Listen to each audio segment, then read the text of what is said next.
right, guys, welcome into the morning bench, coffee and bullshittery. How are you? Let me check and see how my sound is with my new microphone. Well, old microphone, new processor. That sounds good. I think so. You like that? Yes. Everybody got their coffee? Everybody all set? Let me wait for my laptop to catch up. Blades, how are you? Finally, we're back doing the morning bench. I'm excited. I've got a good one. It's a tad on the dark side, though. I gotta tell you that. So I don't have headphones, and I'm in class. No problem. You may want to mute it because this is one of the most morbid, dark, serial killers in all of killer history. I would rank him in the top 3. And the reason why we don't hear much about him is because of his brutality. His brutality alone. So let me get back to the beginning for everybody. So this is for when we convert it back down to podcast, audio podcast. I don't have to recut a new opening. Welcome into the morning bench, coffee and bullshittery. News of the strange, the mysterious, and the stupid. I am your host, Benji Wright. The Morning Bench is a podcast that we do live here on Twitch. And then what we do is we cut it down into a audio podcast form and we put it up on iTunes, on Spotify, SoundCloud, all of those. So being that it is a live podcast that I'm doing here on Twitch on the FKC show, from time to time I'm going to be talking with the chat room. You're going to hear maybe some bit alerts, some other Twitch activities. We also have people that are live in my Discord room, so pay no mind to all that side distractions as we get into today's sickness. Today's story is going to be a little bit morbid. It's going to be not for the faint of heart. Today we are talking about the vampire of Düsseldorf, Peter Kürten. So parental advisory. This isn't the one that you want to share with your friends.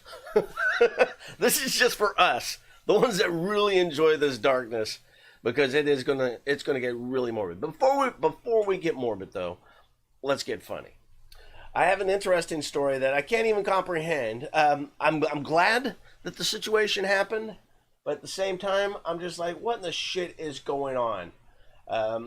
Real quick, before I do that, I forgot to pull up my chat, so let me do that. I will tell you that the rest of the week, as we're doing game-wise, well, at least for now through Wednesday, we're going to be doing Red Dead Redemption. We might squeak in another game, but I'm going to give Dark Souls 2 a rest just because it is kicking the living shit out of me. So, yeah. And because we got family coming into town, I'm not going to be streaming Thursday, Friday, Saturday, Sunday. So we'll do Monday through Wednesday, regular schedule, and then back on Monday. I hope that sounds good. So back to the story of the flight attendant who breastfed a passenger's baby. I don't know if you saw this. Yeah, I'm glad. I'm glad that, we happen to have a mother that had that ability. It's taking the extra mile, that's for certain. So what had happened was that a mother on a flight on the Philippine Airlines ran out of formula to feed her baby on just a regular domestic flight.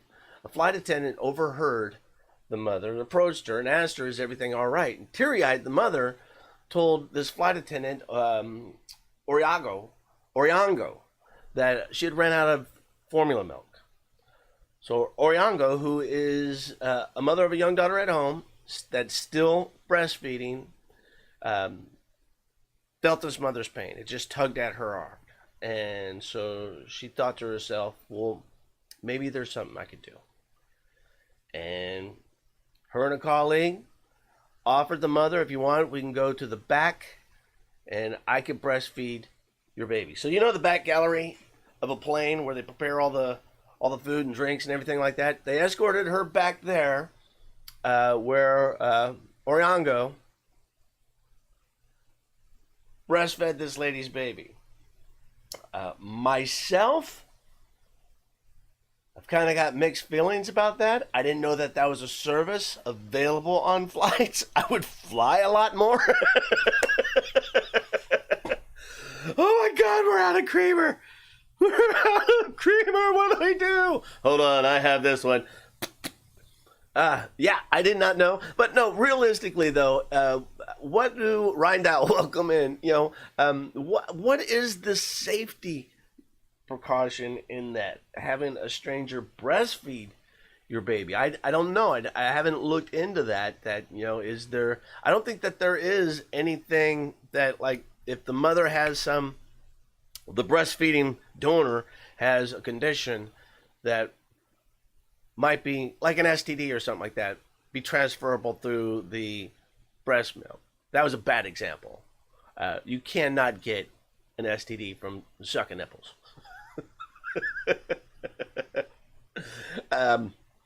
Anyhow, I'm making myself sound like an idiot right there. But just the sheer matter of, all right, would you let a stranger breastfeed your baby?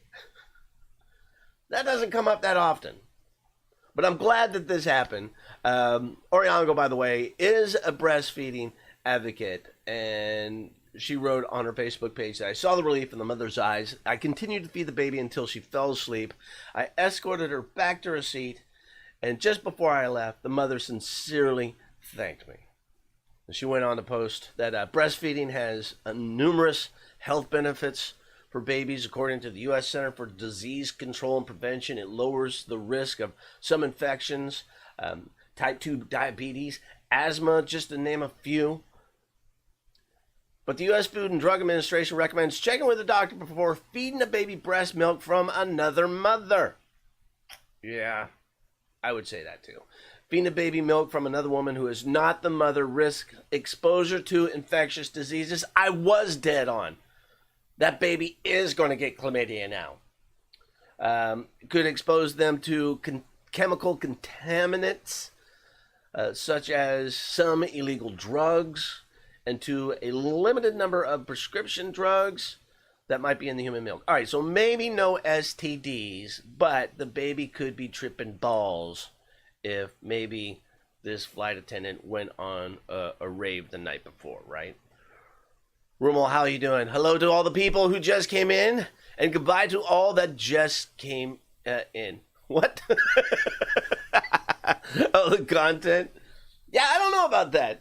Is it letting a random mom breastfeed? I guess I know if you're a mom and that baby's crying and there's no formula on the plane, how long is that flight? I mean, number one, I would not give a shit about every other person on the plane. I would be more worried about my child. But then number two, you got to worry about everybody else on the plane. You got a screaming baby on the plane. Can you hear my screaming baby in the background? I've got an Egg McMuffin up here, and he is letting me know that I am down here. I am adorable. If you need my help, I'm here to help you eat it. You want to get on the couch? You might get some if you get on the couch. You got to get on the couch. You're not going to get any if you get down there. No. You got to be on screen to get some of this Egg McMuffin, buddy. Come on. You're not getting it. You're not getting it. He's going to play hardball with me? Fuck him. He ain't getting it. All right. On to our next story. And this is just stupid. The Satanic Temple is suing Netflix over the Baphomet statue in the new Sabrina series. God, I would if I could figure out how to use Nightbot. What are we doing? Also, need to add this to the quotes. You cannot get an STD from a titty. We'll have to add that. I'm gonna eat it right in front of you, since you won't get on the couch. Oh, so delicious, Abraham. So delicious. Oh. And coffee. Oh my God, Abraham, you're missing it. But it's only for people on stream, puppy. He's licking his lips.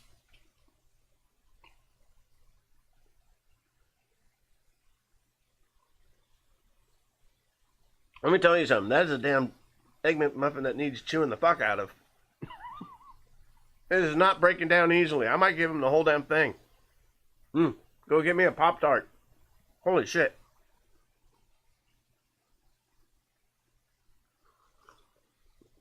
Let's wash that down and see if we can coax my Ed McMahon up on the couch. I can't even hardly tear it. It's up here, baby. Come on. It's up here. You got to get up here. There you go.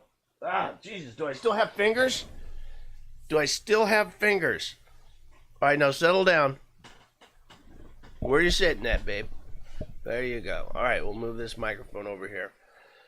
Yeah, I'm at work, so I'm glad to be in and out, bitch. Nice. I will give you an advisory of today's content, Rummel, that we are doing the Vampire of Düsseldorf, Peter Kürten. It is extremely graphic, one of the worst serial killers of all time. So, may want to turn down the volume when we get into that area. So, back to the Satanic Temple suing Sabrina. The Chilling Adventures of Sabrina, the new Netflix series about Sabrina, the teenage witch of Riverdale. It's an okay show. Nothing great. But instead of waiting for the surety of Netflix to cancel the series, the Satanic Temple is pissed because Netflix is using their Baphomet. And apparently they have a copyright on it. I didn't know. Well, I guess you can. So the Satanic Temple. Hold on, let me get a sip of this. I'm going to need a sip of this. Because I'm about to pull out this soapbox. So the Satanic Temple is a non-theistic, religious, and politically activist group. And their statement mission is to encourage benevolence and empathy among all people.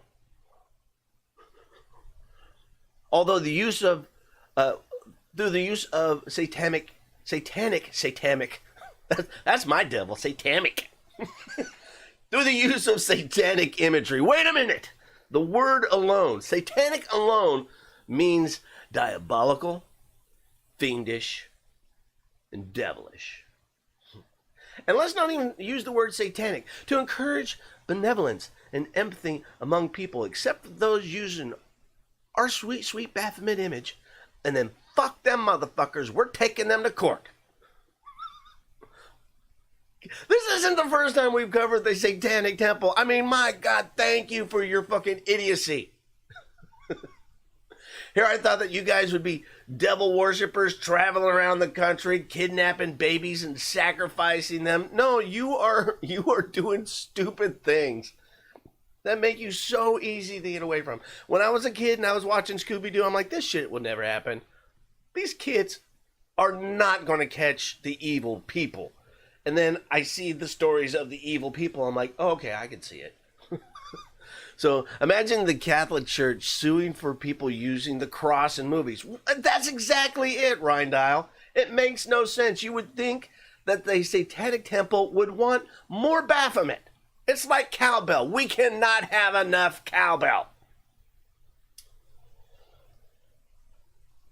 So the group is upset with the use of the image that they designed being used on a fictional show that doesn't exactly put their works or beliefs in a positive light. Other religions might even call this blasphemy. But while you can't sue for blasphemy here in the United States, at least not yet, you can for copyright infringement. And that's what their lawyers are planning to do. The co-founder, Malcolm Jerry, says the group has a copyright on their Baphomet statue filed with the Library of Congress. The Satanic Temple doesn't want to be total dicks about this whole thing. They'd be happy if the producers of the show would just remove the statue from all the episodes, which they believe would be easy enough to do because it's CGI generated. You know CGI is just cheap as shit.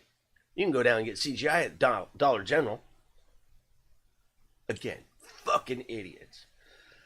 So, what do the people at the Chilling Adventures of Sabrina think? Well, prior to the lawsuit, Sabrina producer, designer Lisa Soapy said in a Vice interview that the similarity between the Baphomet statue are kind of coincidental, but the show's design is wholly original and no different from any other of the mass amounts of alliterations. Is that right? Or iterations? Is it alliteration? It's iterations. Iterations is the right word of Baphomet. And if you look at the imagery I have just off to the right of me, it's exactly all the imagery that you're going to find on the internet, which the Satanic Temple pulled down and had their statue designed of, and then copyrighted it. So it's like, getting a copyright on God. Can you do that? So fighting over Baphomet, this isn't the first fight. This goes back to 1307, when the name was first and falsely associated with the Knights of the Templar. And its origins have been debated for the longest time. Depictions have evolved as this, where he's half goat, half man. I will tell you that most historians say that Baphomet is not a legitimate demon or devil prince, that he is fictional, that he was originally conceived in a poem, I think it was. But who's going to win the battle over Baphomet? I'll tell you, the side that has the better lawyers. And so what Netflix has to decide is, all right, how much money do we want to dump into this shitty sitcom? That really the only people watching this Sabrina show are Sabrina fans. And maybe some occult show fans, like those that were watching Sleepy Hollow, or something, or what was the vampire shows? Yeah, something like that. But yeah, how far do they want to take that battle to keep Baphomet in there and not just make another devil image, right? Do another CGI to put up there. Apparently they're just completely inexpensive. Hell, I didn't know they were that cheap. I'm gonna get on, see if there's any on Amazon or Wish. You can get some sweet deals on Wish. I gotta get on there and Google Baphomet statues. See how cheap I can get one. That'd be so cool. Just put it in the background right there. There's a coffee machine and there's a statue of the devil behind him. I don't know about that. The devil. All right, so now let us get into the Vampire of Düsseldorf. On an I had this so well written out. Let me get a cup of coffee, and then we'll get into the Vampire of Düsseldorf. This is going to be pretty fast.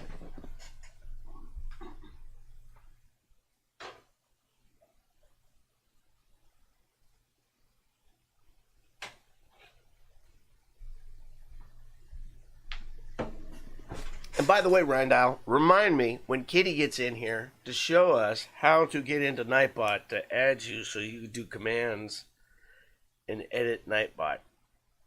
Because she has full access to Nightbot. All right. Sweet coffee.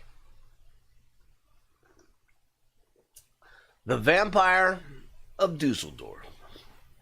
On exhibit at the Ripley's Believe It or Not in Wisconsin Dells is the mummified head of the Düsseldorf vampire, Peter Kürten. Wisconsin Dells is a,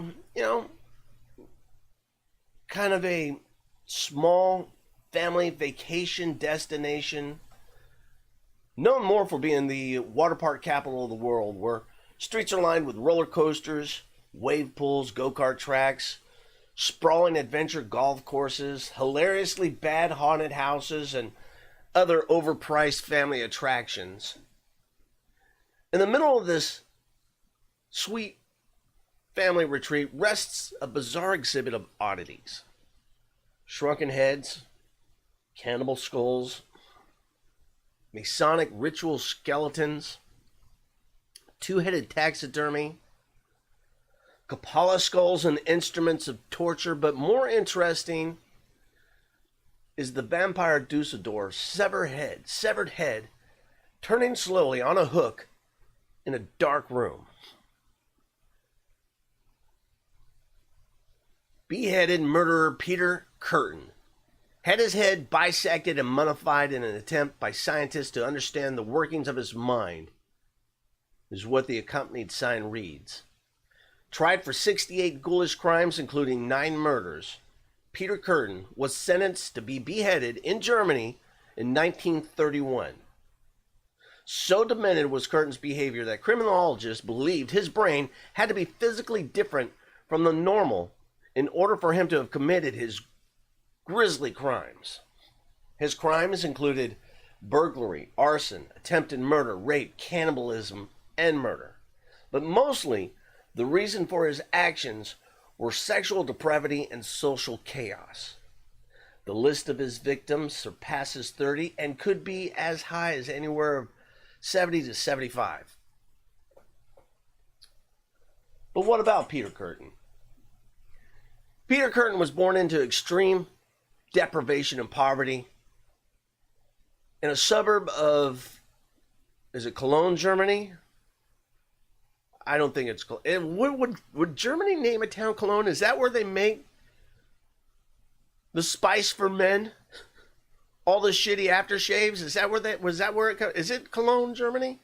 He was born on May 26, 1883. I'm so tempted now just to jump up and run into the bathroom and read the bottom of my Old Spice to see if it goes from Germany. That would be so awesome right now.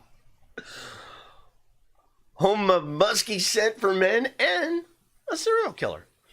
Yeah, I think she added me as something since I can edit commands using chat commands, but I can't add new ones or change basic functions. Okay, we'll have to figure that out. So, now my sinuses are acting up. So hold on. I'm going to go get some toilet tissue and real quick take a peek at my musk.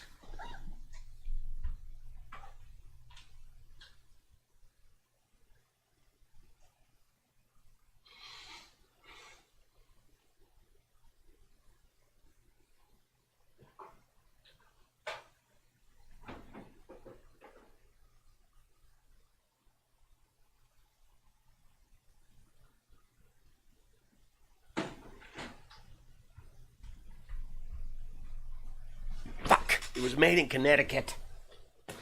I was so hoping. All right, so back to Peter Kürten, the eldest of 13 children. His father was an alcoholic with sadistic tendencies who brutalized both his wife and his children in a one-room apartment that they all shared for the duration of Kürten's childhood.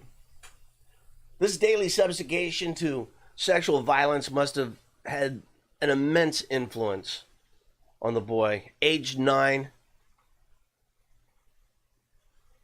at this time, when these unhealthy relationships and influences start to make themselves known in his behavior. So at age 9,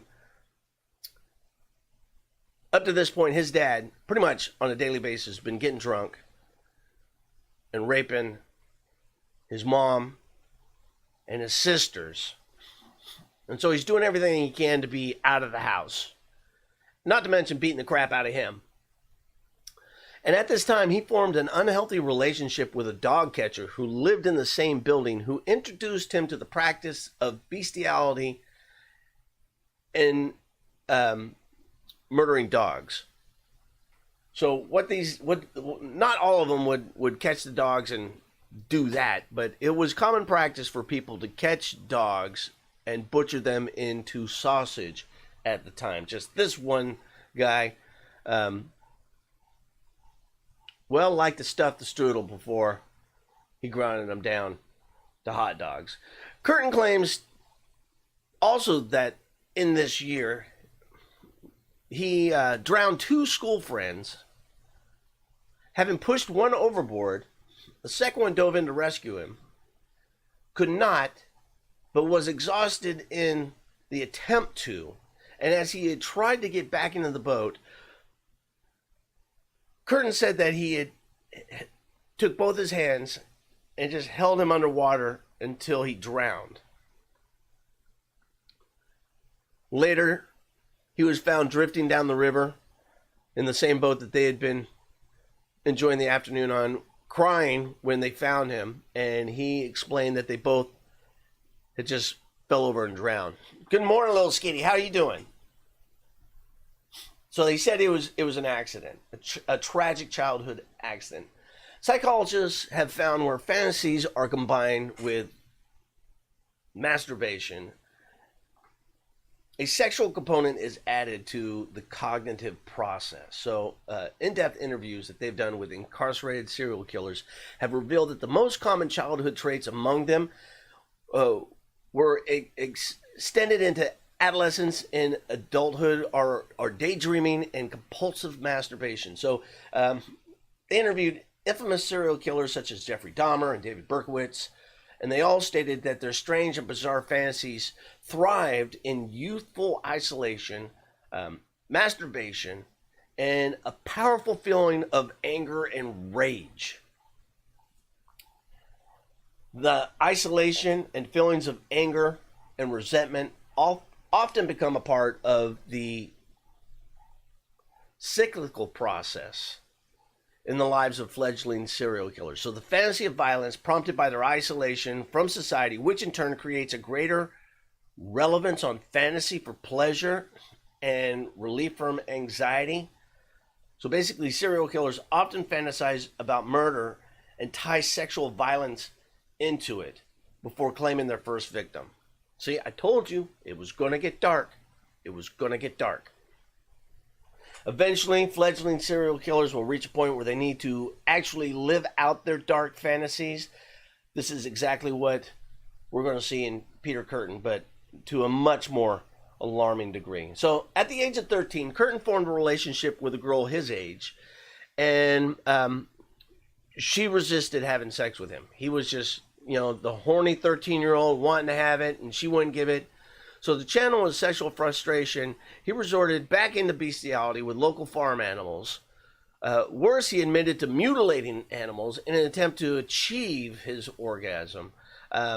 He was forced to end this behavior because he was caught by a farmer stabbing a pig.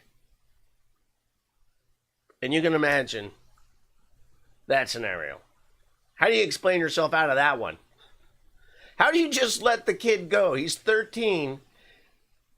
He's banging your pig and stabbing your pig. Or is that just one of those that you're just like, I'd rather not process this right now. You need to just get the fuck out of here, you weird motherfucker.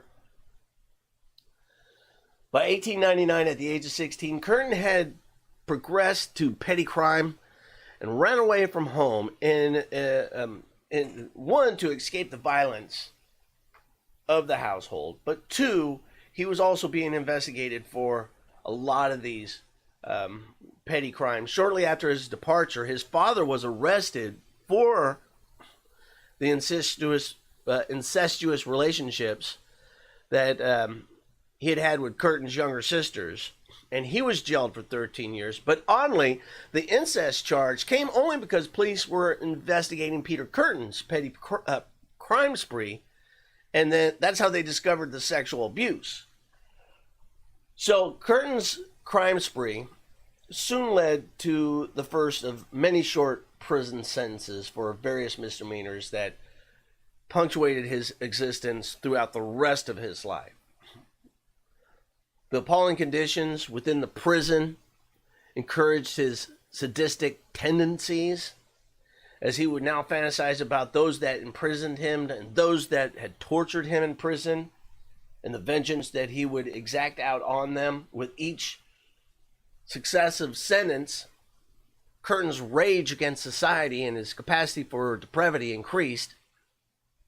He discovered a fascination for brutal sexual acts while in solitary confinement, and this enhanced his fantasy. So every time that he would get out of confinement, he would break another prison rule to ensure the maximum time that he would be able to spend back into solitary confinement. So he's just in there, just dwelling on his own darkness. So during his period of release between prison spells, Kürten was responsible for various sexual assaults. But on his first victim, his first documented victim, this was a 10-year-old girl, Christine Klein. This happened on May 25th, 1913. Kürten had snuck into a business residence where downstairs was, the family had a pub, and then they lived upstairs. So he had snuck into this residence with the intent to burglarize it when he discovered the young girl sleeping. And he said just on sheer impulse alone, he strangled the girl, then slashed her throat with a pocket knife, and had sexual release upon hearing the blood dripping from her wound and hitting the floor. So it wasn't the act of killing her. His trigger, his sex trigger, was the flowing of the blood itself. The following day, Kürten returned to a tavern which happened to be across the street from the house that Christine Klein was murdered in. For the specific reason, in order that he could listen to the locals' reaction to the child's murder, he later recollected to investigators that he derived an extreme sense of gratification from the general disgust, repulsion, and outrage that he had heard in the patron's conversation. So he loved the chaos.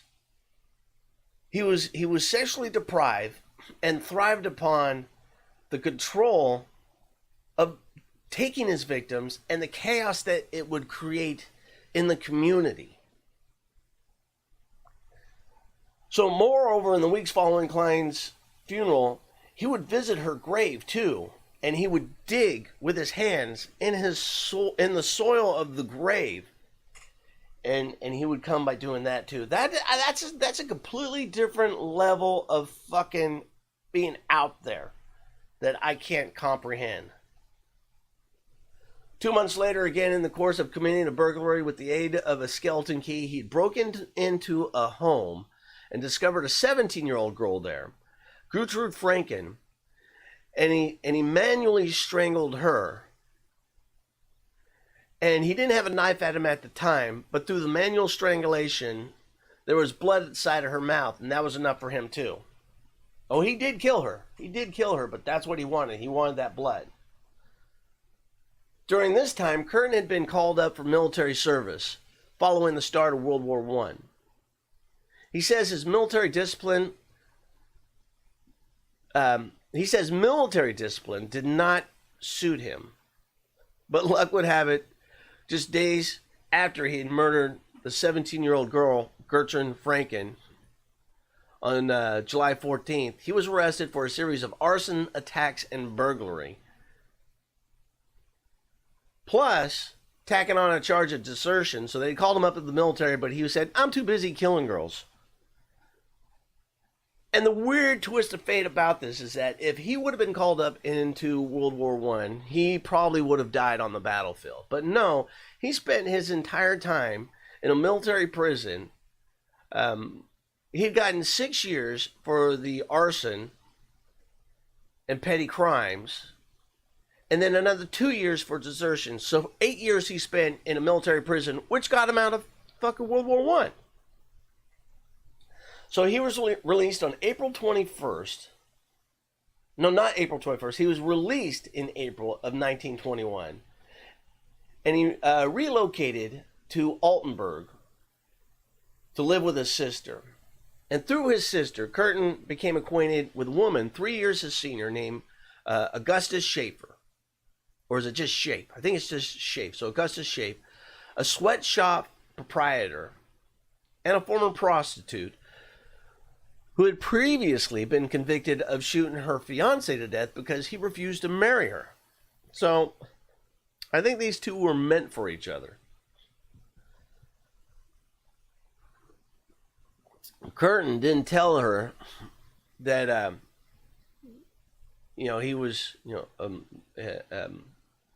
a felon. If they had felons back then, he just explained that he was a war prisoner. And so, didn't even tell her that he's got all this other stuff that's going on. So 2 years later, Kürten and Schaaf married, and although the couple did engage in sex as a married couple, Kürten later admitted that he couldn't consummate the marriage without fantasizing about the violence that he had committed in the past. And then from then on, too, he he would have sex with her, but only if she initiated it. And as we get into the story, we'll tell you how short-lived this relationship was. No, he has not yet become the vampire, Skitty. So for the first time in his life, Kürten, he's now got a regular job. He is holding down a regular life. But he doesn't have any close friends, which his wife wanted him to do. Go out and meet some other guys and quit sitting in the corner of the house jacking off all the time. But in 1925, he decided to move him and his wife to Düsseldorf, where he soon began an affair with a servant girl and a housemaid. So he's got two side pieces going on. And when his wife discovered his infidelity, he made the servant girl report Kürten to the police, claiming that he had seduced her and had raped her. And I guess that the rumor had gotten out that she had already shot a man. So I'm gonna do what the wife of the house wants to do. So the rape charge is a serious charge. And but it was later dropped. But there's still the allegation, which got him an 8-month prison sentence. He was released early on the condition. Well, that's how he went to Düsseldorf, that he would relocate to Düsseldorf. So it wasn't in 1925 that he thought, you know what, I think there's better opportunities in Düsseldorf. The town that he was in with his wife, what's that town? Let me go back up. Altenburg. Said, no, you need to get the fuck out of here. So they released him and said, if you move to Düsseldorf, we'll give you an early release. And so he does. And the wife moves with him. No. I'd be like, no, you have fun in Düsseldorf. I got my house. I got a sweatshop to run. Nikes don't make themselves. I don't know if they were making Nikes in 1925. In Germany. I don't. No, I think they originated here in the 70s in Eugene, Oregon, right? That's the only thing we're famous for is Nikes, Tracktown, USA. So this is where everything really gets out of control. So his murderous urges get the better of him. It's not just a fantasy. It's not just assault. Well, he's already killed 2. So let's jump on to the story. February 3rd, 1929. So he's able to hold off a total of 4 years. Hold on. You are a heavy-breathing dog. I'm picking all of this up in the podcast. You were just like standing over my shoulder, wondering how in the hell do I get his attention to get the rest of that damn egg McMuffin. It is such a... You're getting all of it. That's such a hard McMuffin. There. Oh my God, you guys had to hear that too. How'd that sound in the mic? Just that oh, it's so horrible the way he just tears that apart. He's just a murdering that egg McMuffin. All right, I could do without your wet smacks in my ear. You are adorable. I'll give you that, but you are creeping me the shit out. You are sitting way too close. All right, back it down a little bit. The stream is labeled as mature, correct? Yes, it is, Rummel. Yes, it is. It's going to get bad. It's going to get bad here in a second. I almost feel bad reading it. All right, so here we go. So it's February 3rd, 1929. Kürten stalks an elderly woman named Alapano Kuhn, waiting until Kuhn has found an area on her walk where she's kind of shielded from view from potential witnesses by bushes. Kürten pounces upon her, grabbing her by the lapels of the coat and shouts the words, "Now row! Don't scream!" before dragging her into a nearby undergrowth where he stabs her 24 times with a sharpened pair of scissors. I don't get that "now row." What the fuck is that about? And don't scream. Guarantee if you're screaming at me, "now row," I'm going to be like, what the, bro, what? What are we doing? I don't know if it's something that's lost in translation that in Germany means something different at the time. And then don't scream. But second that I got hit by those scissors, guarantee I'm letting it out. I am letting it out. So stabs her 24 times with a sharpened pair of scissors. Although many of the wounds he inflicted were so deep that they impacted the bones, she did survive her injuries. On February 8th, he strangled a 9-year-old girl named Rosa Olinger into unconsciousness before stabbing her in the stomach, temple, genitals, and the heart with the same pair of scissors. He made a rudimentary effort to hide her body by dragging her underneath a hedge, in which he tried to return that night with a bottle of kerosene to burn the body. But as he noticed at nightfall, he could see the lights of a pub that was pretty active. So he decided, no, I'm not going to do this. And so he went home and he came back the next morning and set the body on fire. And the sure reason why he did that was just for the chaos he'd create when people found her. On February 13th, he murdered a 45-year-old mechanic named Rudolf Scheer by stabbing him 20 times, particularly about the head, the back, and the eyes. I can't even imagine. The eyes! The head and the back are rough, but the eyes, are you kidding me? Following the discovery of Scheer's body, Kürten returned to the scene of the murder to converse with the police, falsely informing one detective that he heard about the murder via telephone from a friend of his.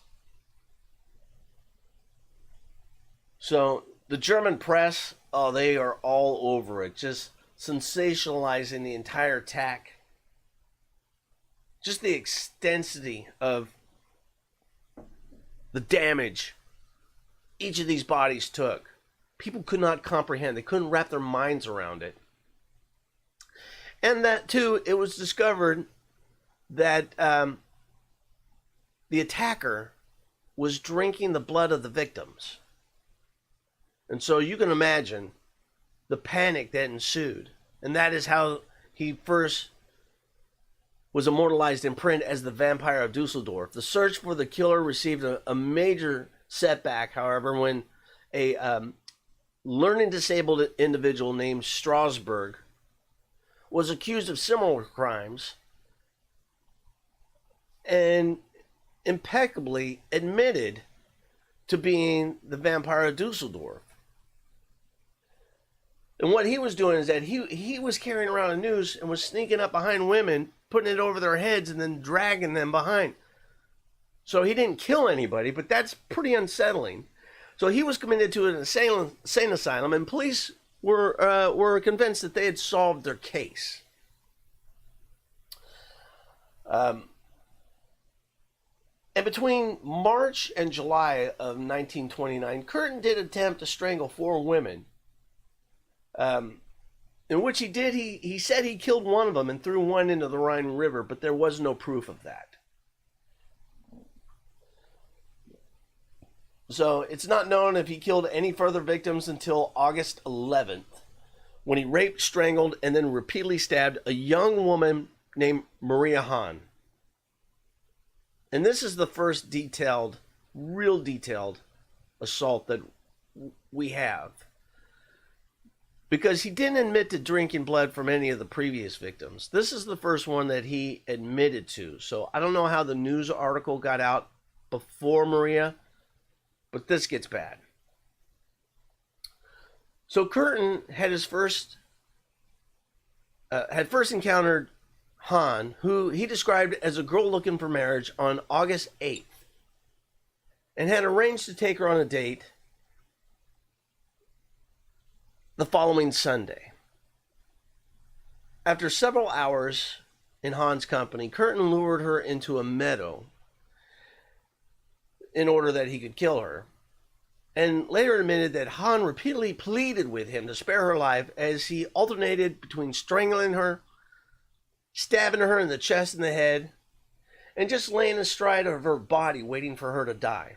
At one point, he had stabbed her in the temple, and drank from that wound until he vomited up the blood. He gorged himself on her blood. It took Han about an hour to die. So this attack went on for an entire hour. Kürten buried her body in a cornfield, only to return to the body several weeks later with the intention of nailing her decomposed remains to a tree in a mock crucifixion just to shock and disgust the public. But Han's remains proved to be a little bit too heavy for Kürten because he was a small guy. He wasn't spindly at all. He took good care of himself, but he was a small guy. But the remains seemed to be too heavy for him, so he took the body back, reburied it. But he did visit the grave many times, and what was different from the other graves was that he didn't even really do graves. He just would hide the bodies. This one, he actually buried her, and he would visit and improve upon the grave. You know, kind of like a little temple to this one murder victim. So 3 months after Kürten had murdered Maria, he posted an anonymous letter to the police in which he confessed to Maria's murder, adding that her remains had been buried in a field. And in this letter, Kürten also drew a crude map describing the location of her remains. And this letter would prove significantly detailed in enabling investigators to find the remains. They found her body on November 15th. So following the murder of Maria Han, Kürten changed his choice of weapons to try to throw the police off. And he moved from scissors to a knife. And in the early morning of August 21st, Kürten randomly stabbed an 18-year-old girl, a 30-year-old man, and a 37-year-old woman in separate attacks, all in one day. So all three were seriously wounded, but they did survive. And all stated to police that their assailant had not spoken a word to them, but he just came out of nowhere and just attacked them. So this kind of changed up because he did converse with the previous assaults. 3 days later at a fairground, Kürten had approached two foster sisters, Gertrude Hamacher and Louis Lenzer, aged 5 and 14. They were walking from the fairground back to their home through an alley when he had approached them and engaged them, and then offered to accompany them back to their home. He had walked with them until they had reached a field, and at that point, Kürten asked the oldest girl, Louise, to run to the store to purchase him some cigarettes. And when she had left, Kürten then grabbed Gertrude by the throat, lifting her off the ground and strangling her to unconsciousness before cutting her throat and then hiding the body and waiting for Louise to return. When Louise returned to the scene, she immediately noticed something was amiss. 1, where's her foster sister? 2, why is Kürten covered in blood? Why is there blood all over the ground? And at this point, he attacked her, strangling her, stabbing her multiple times, also cutting her throat, and drinking from her wounds. Neither of these girls were sexually assaulted, but they were savagely attacked. And there was signs that Louis did fight to resist because they were able to use footprints to show that she did try to get away, that he did attack and then chase her and then tackle her and then kill her. The following day, as if that wasn't enough, Kürten accosted a 27-year-old housemaid, another Gertrude. Is everyone in Germany at this time named Gertrude? Is that the name? Is that the popular name? Gertrude Schult, who at first he asked her, he just can't, so she's walking down the street, he's walking down the street, he sees her, she's very attractive, he just comes out and asks her, hey, let's have sex. And she says, I would rather die. And then he shouts, "Well, die then!" And reportedly stabbed her in the head, neck, and shoulders and back. She survives her injuries, but she is unable to give a clear description, only that he is around 40 years of age. Yeah, imagine you're more focused on the knife attack. Kürten attempted to murder 2 more victims by strangulation and stabbing in September, before opting to change up his method yet once more. So now he's gone from scissors to knife, and now he's going to start using a hammer. So on the evening of September 30th, Kürten meets a 31-year-old servant girl named Ida Rauter. Thankfully, not another Gretchen. Was it Gretchen? No, not Gretchen. What was Gertrude? Gertrude, that's the name. So he meets Ida at a train station there in Düsseldorf and persuades her to accompany him to a cafe. Let's go get coffee. And then while having coffee, he says, "How about we take a walk through a local park that is along the Rhine River?" And there he attacks her with a hammer, knocking her out, and then he rapes her. At one stage of the assault, she regains consciousness and begins pleading for Kürten to spare her life. His only response? To cave in her head again. Yeah. So, and then he just goes back to what he was doing.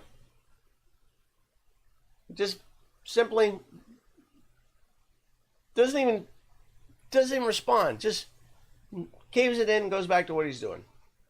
11 days later, on October 11th, he meets a 22-year-old servant girl named Elizabeth Dorr outside of a theater.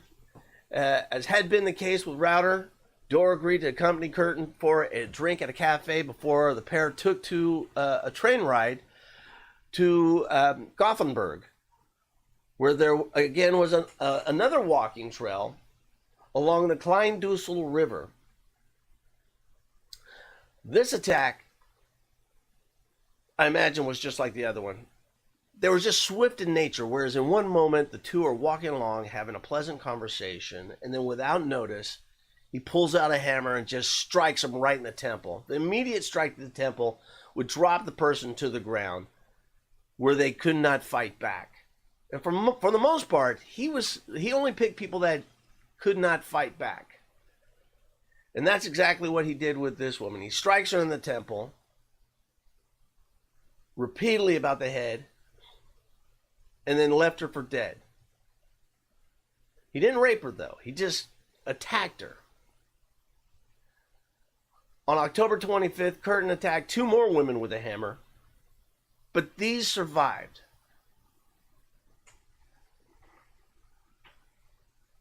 And oddly enough, the second attack, the reason why that woman survived was because the hammer broke. The head just came right off the handle, and he couldn't find the head of the hammer. That's too much attacking, right? When you break a hammer on people's heads, that's too much attacking going on. You need to back it down, dude. On November 7th, 1929, Kürten encountered a 5-year-old girl named, again, Gertrude Alberman, and persuaded the girl to accompany him to an abandoned lot, where he again seized her by the throat, strangled her, stabbed her once in the temple with a pair of scissors, then dropped her to the ground, jumped on her, and then proceeded to stab the body 34 times around the head and chest. And then dragged the body over and hid it in a pile of shrubs near a factory wall. Kürten reveled in the hysteria that was going on right now, just feeding off the press's attention, even going so far as to contact the newspaper, giving them a map detailing the position of where he had dumped Gertrude Alberman's body. Kürten's attacks continued into the winter and into the spring of 1930, but none were fatal, serving only to escalate the horror. Harrowing's the word. Harrowing survivors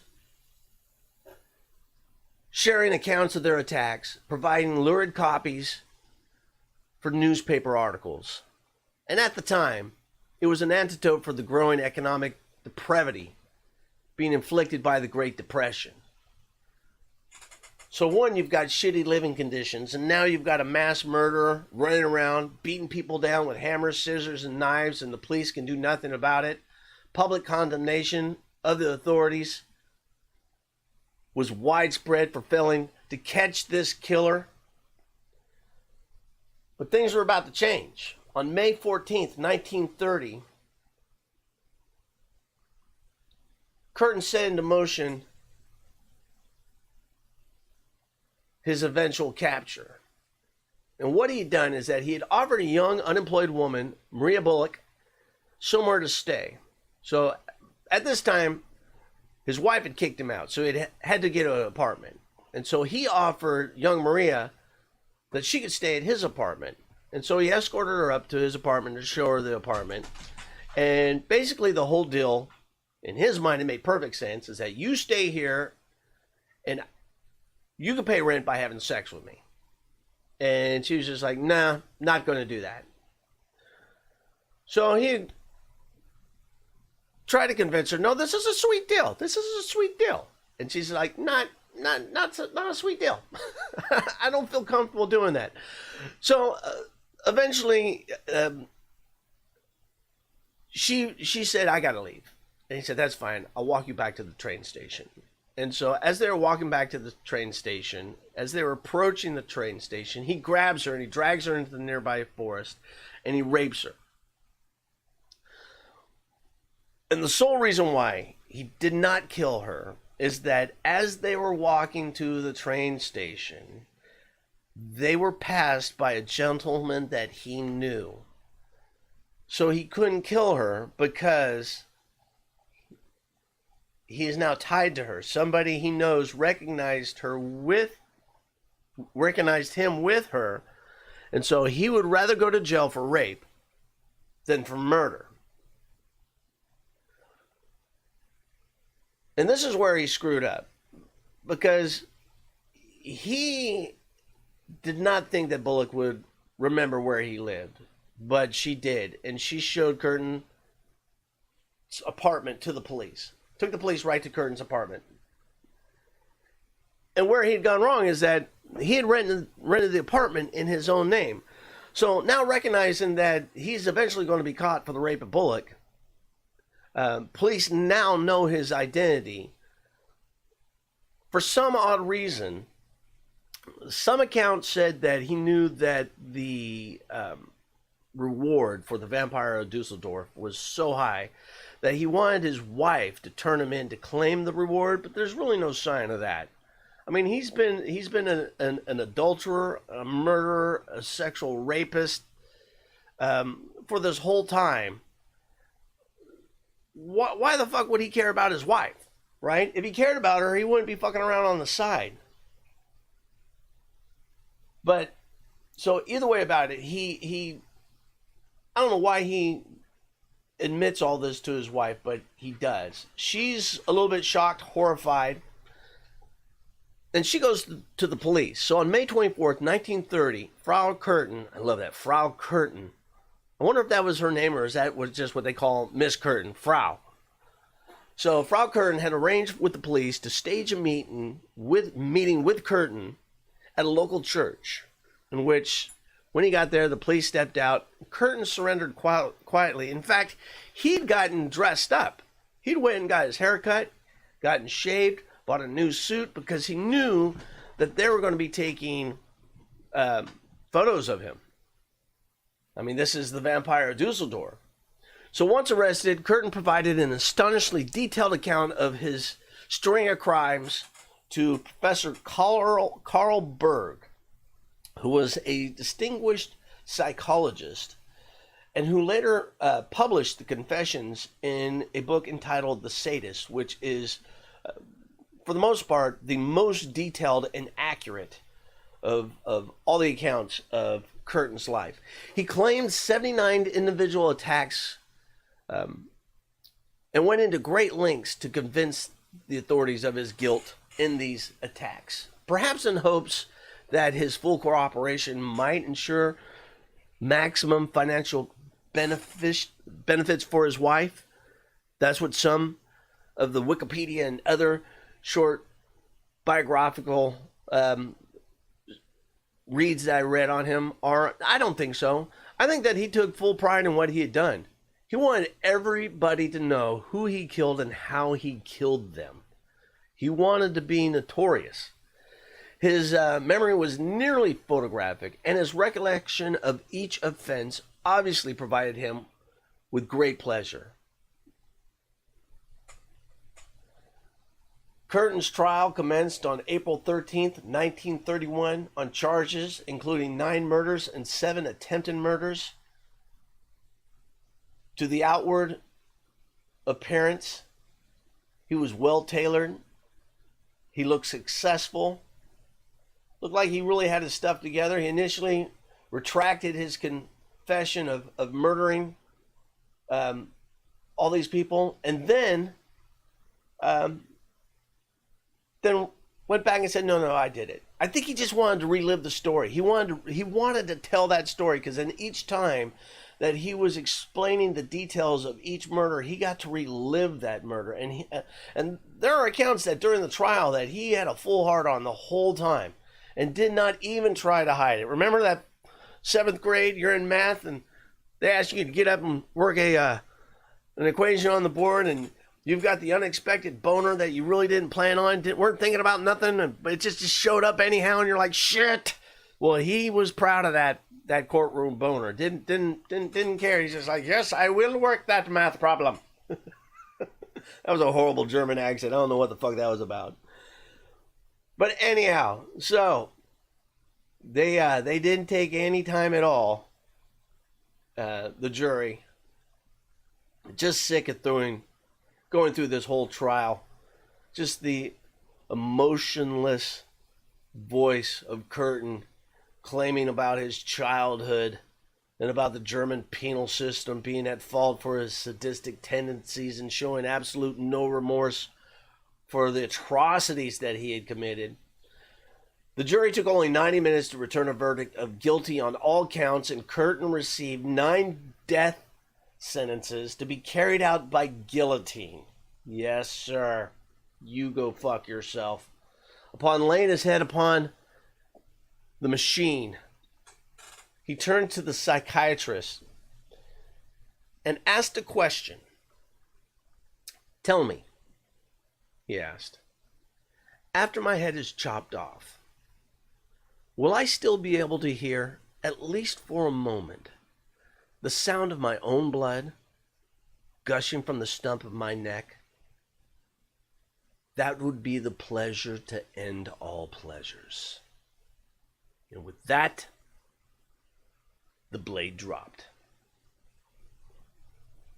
Now, doctors were sure that something was wrong with him. For him to have been so passive regarding his crimes, shockingly, they examined the head and found nothing abnormal about it. That's why it was split open like that. Peter Kürten was simply a deranged serial killer plagued with erotic visions of death, seeking retribution for a childhood loss and unleashing his sexual depravity and propelling social chaos on the innocents of the time. It was nothing more than that. There's been plenty of us that have been subjected to sexual assault, to abuse, verbally, physically, that we grow up to be perfectly normal people. And then there's other people like Peter Kürten, who blames society for everything that had gone wrong in his life, and seeks to steal that innocence that he felt was still stolen from him, right? Blamers. You got it, Chronicide. Fucking blamers. It's amazing. It's amazing. And I still can't fathom that. the fascination that you have in this is, how does that happen? And we share these stories because it can happen. It happens all the time. I think that we have less of these accounts of serial killers because this happened, from 1921 to 1930. That in today with modern forensics and cameras, that we don't have as many serial killers. But you know what's taken the place of serial killers? The mass shootings. Instead of spanning it out over an 11-year period or 9-year period, they just do it all at once. And how do we change that? I still think it's not an issue of gun control. I think it's an issue of mental illness. It is an issue of being able to identify. We don't spend any money in this country on mental illness. Although I do think that we need to make certain guns harder to get than other guns, but that's a different argument altogether. We have different stages of driver's license. You can get a Class C and drive a car. To drive a bigger truck, you got to get a Class B. To drive a big rig, you got to have a Class A. Why don't we do that with guns themselves, right? But that is it. That'll wrap up the morning binge for this morning. It was a little dark. I hope that you guys enjoyed it. The next one won't be as dark. I found it a fascinating story.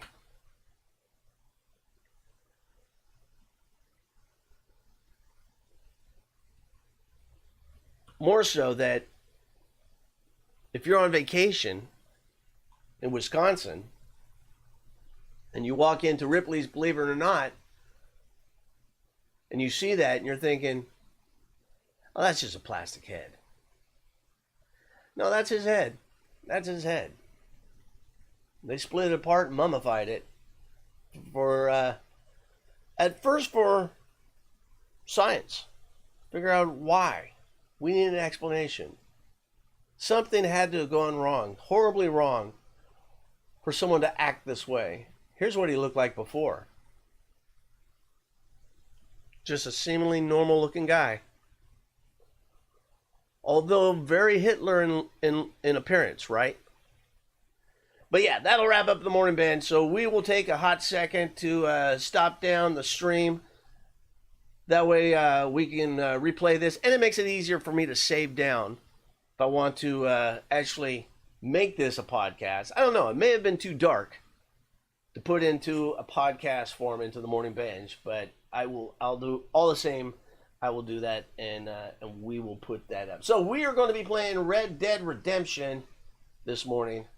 Let me get up here, and we'll change that. We're going to do that for today and tomorrow, I know. Both mornings and night. Because I got so frustrated with Dark Souls 2 last week. We're going to just give it a break, and we'll come back to it next week. How's that sound? All right, with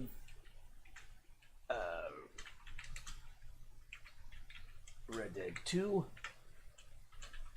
and I'm gonna make me a waffle since Goober McGooberbutt ate my McMuffin. That was a tough McMuffin, let me tell you that. Yeah, have you heard of the spot in St. Denis that spawns all the horses? No. I need to go catch one, right? They do get tons of downloads, Chad. You think I'd have converted into put it into audio form?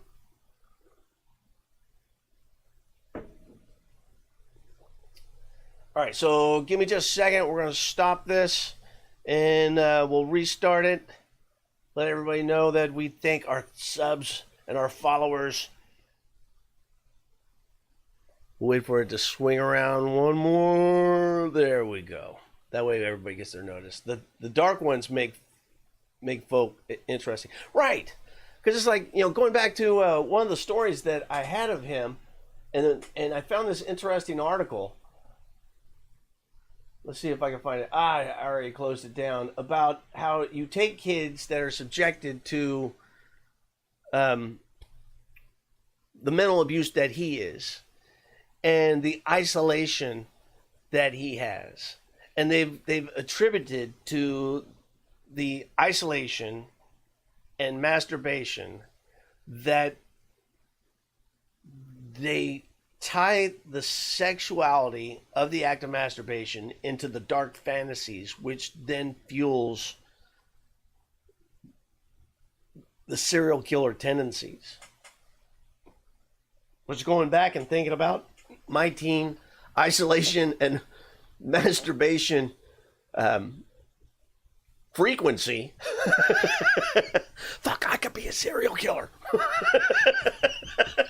Because I was alone a lot. Thank God my mom got me an Atari. That kind of broke up the habit. Yeah, right? I think it spawns real conversations. Sometimes the hardest conversations need a primer. It does. And two, it not only, it shows us that this is capable, that we need to be watching. Because I know none of us have this going on in our families, but what about our neighbors? This guy had a neighbor. Why didn't anybody in that neighborhood say, hey, this guy's beating his kids, he's raping his wife, he's fucking his little girls. Something should be done, and then this would have never happened if somebody would have just stood up and took care of the dad in the first place. All right, so with that being said, let's wrap it up, and I'll be right back in 20 seconds.